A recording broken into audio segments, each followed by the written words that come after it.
今日も誰かの悪口を聞いて心が疲れていませんか？職場の同僚、友人、家族、人の悪口ばかり言う人との付き合いは大きなストレスになるものです。あの人、口さえ開けば人の悪口ばかり。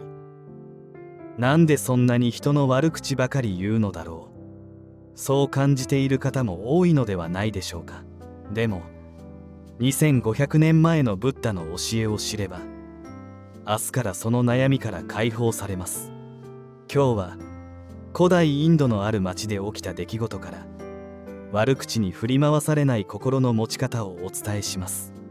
このような心が楽になるブッダの教えをもっと知りたい方は、ぜひチャンネル登録をお願いします。新しい動画を配信する度にお知らせが届きます。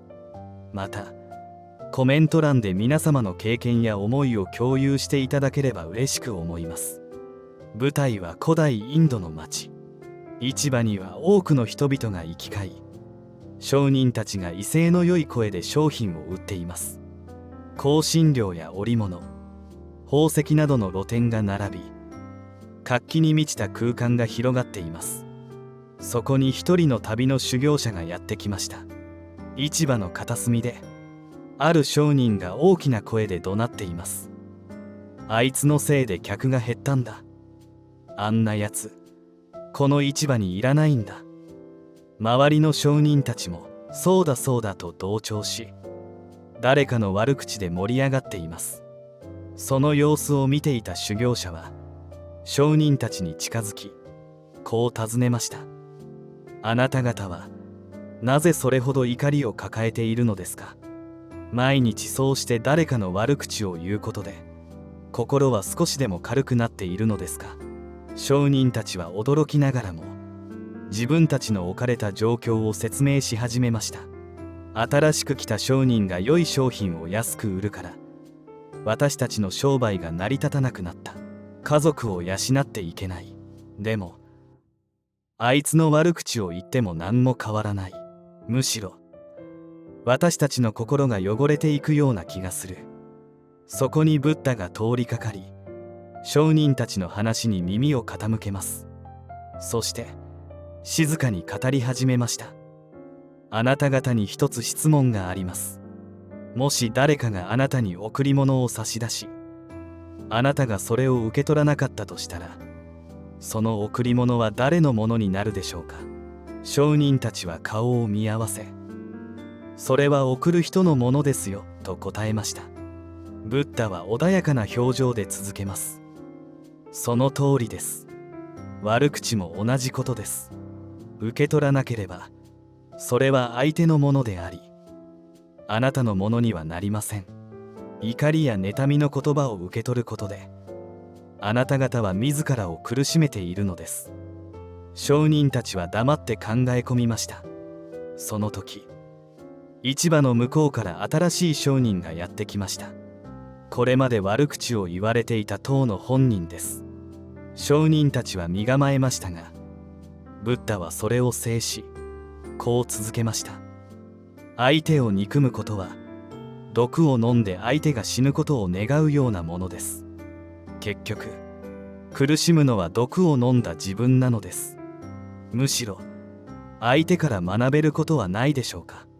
なぜ彼の商売がうまくいっているのか、その知恵を分け合うことはできないでしょうか。では、なぜ人は悪口を言うのでしょうか。ブッダの教えによれば、それは3つの心から生まれます。1つ目は怒りの心です。自分の願いが叶えられなかった時、私たちは怒りを感じ、その相手を非難したくなります。例えば、上司に認めてもらえなかった時、その不満が悪口となって現れます。部下が上司の悪口を言うのは、多くの場合この怒りが原因です。私の努力を認めてくれない、家族との時間まで奪われるといった思いが怒りとなって現れるのです。この怒りの心は、自分の欲求が邪魔された時に特に強く現れます。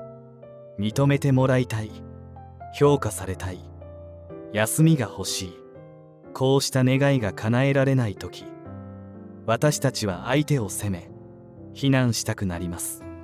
しかしその怒りの言葉は結局は自分を苦しめることになるのです。2つ目は慢心です。他人を見下すことで優越感を得ようとする心です。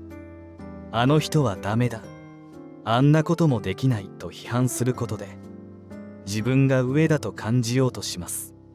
職場でよくあるあの人仕事ができないよねという噂話はこの慢心から生まれることが多いのです。たとえ相手が自分より立場が上であっても、仕事はできるかもしれないけど人間性がといった形で相手の欠点を探し、それを話題にすることで優越感を得ようとします。これは私たち人間が持つとても根深い性質なのです。3つ目は嫉妬の心です。他人の幸せを妬み、その人の不幸を喜ぶ心です。 SNS での誹謗中傷はしばしばこの心から生まれます。誰かが成功したり幸せになったりするとなぜか気持ちが落ち着かない。そんな経験は誰にでもあるのではないでしょうか。この嫉妬の心は時として集団で増幅されます。一人が悪口を言い始めると周りも同調し、まるでゴミ箱に次々とゴミを捨てるように悪口が積み重なっていきます。その結果、相手を深く傷つけることになるのです。ブッダは教えています。これらの心は誰もが持っているものです。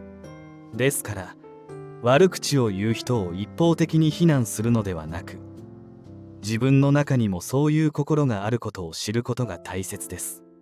そして最も重要なのは悪口を受け取らないことです。腹が立った時、腹を立て返すのは簡単です。批判されたら批判し返す、これは誰にでもできます。しかしそれは結局自分を苦しめることになるのです。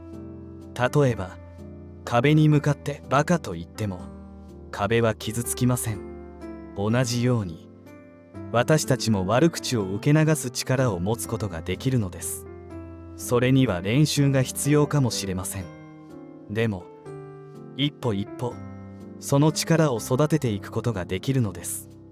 では具体的にどうすれば悪口に振り回されない心を育てることができるでしょうか。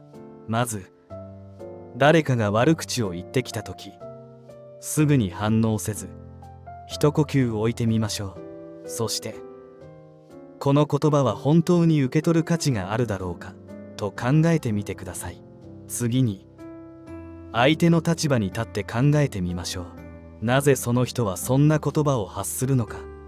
何か困っていることはないだろうか。そう考えることで相手への理解が深まり、言葉に振り回されにくくなります。そして自分の中にも同じような心があることを認識しましょう。完璧な人間などいません。自分の中にも怒りや妬み、慢心があることを知ることで相手への非難も和らぐはずです。ではこれまでのお話をもとに悪口から心を守る方法をまとめましょう。第一に、悪口は贈り物と同じで受け取らなければ自分のものにはなりません。相手がどんな言葉を投げかけてきてもそれを受け取るかどうかはあなた次第なのです。第二に、悪口を言う人の心を理解することです。その人も何らかの苦しみを抱えているのかもしれません。理解することは許すことではありません。ただ相手の立場に立って考えることで心の平安を保つことができるのです。第三に、自分の中にも同じような心があることを知り謙虚な気持ちを持つことです。これにより相手を一方的に非難することを避け、より建設的な関係を築くことができます。最後にブッダの言葉を思い出してください。怒りに怒りで答えることは愚かな者の行いである。私たちにはより良い道があるのです。今日の話が少しでもお役に立てば幸いです。このチャンネルでは他にも日々の生活で活かせるブッダの教えをお伝えしています。心が軽くなる知恵の言葉をこれからも皆様にお届けしていきますので、ぜひいいねとチャンネル登録をお願いします。またコメント欄で皆様の経験や思いを共有していただければ嬉しく思います。今日も皆様が穏やかで幸せな一日を過ごせますように。